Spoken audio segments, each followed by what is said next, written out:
The Creation of New Structures by Benjamin Creme's Master. Master Speaks, Volume 1, page 23. Poised as man is on the threshold of the new age, it is essential to give some thought to the forms into which the present inadequate structure should grow.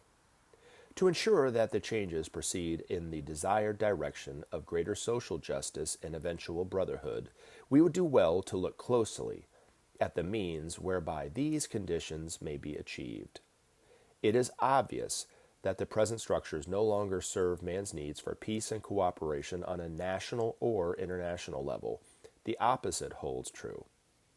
Were men to continue in the present mode, annihilation would be inevitable. Fortunately, there are those who see this and work for change.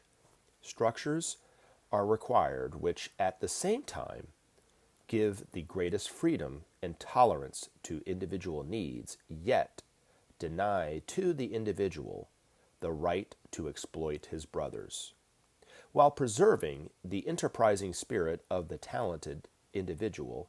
They must also ensure the rights of the community as a whole.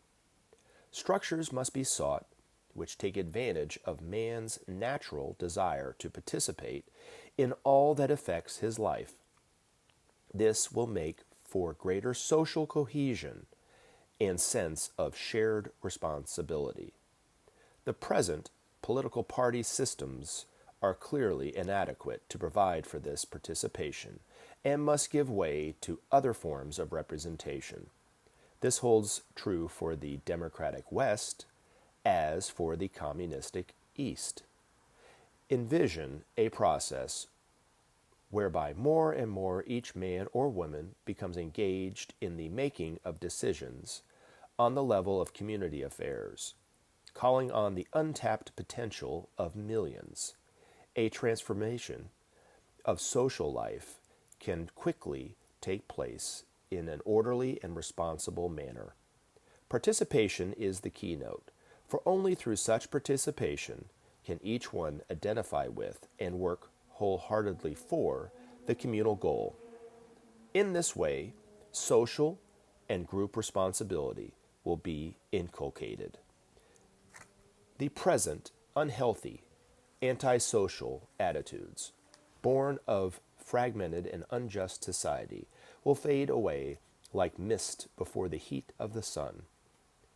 That some such process already exists in certain countries is true, but as yet it is confined mainly to rural communities whose social structures are still relatively homogeneous.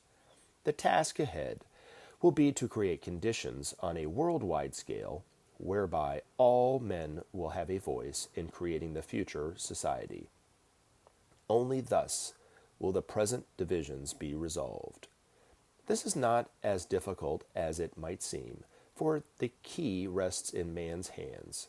The key, as always, is the principle of sharing. Once implemented, this principle will remove the obstruction which prevent cooperation between different social and national groups, and will thus prepare the way for more harmonious forms through which humanity can express itself. Leisure, available for the first time to millions, will provide the opportunity, hitherto denied them, for a close involvement in community and national life and organization.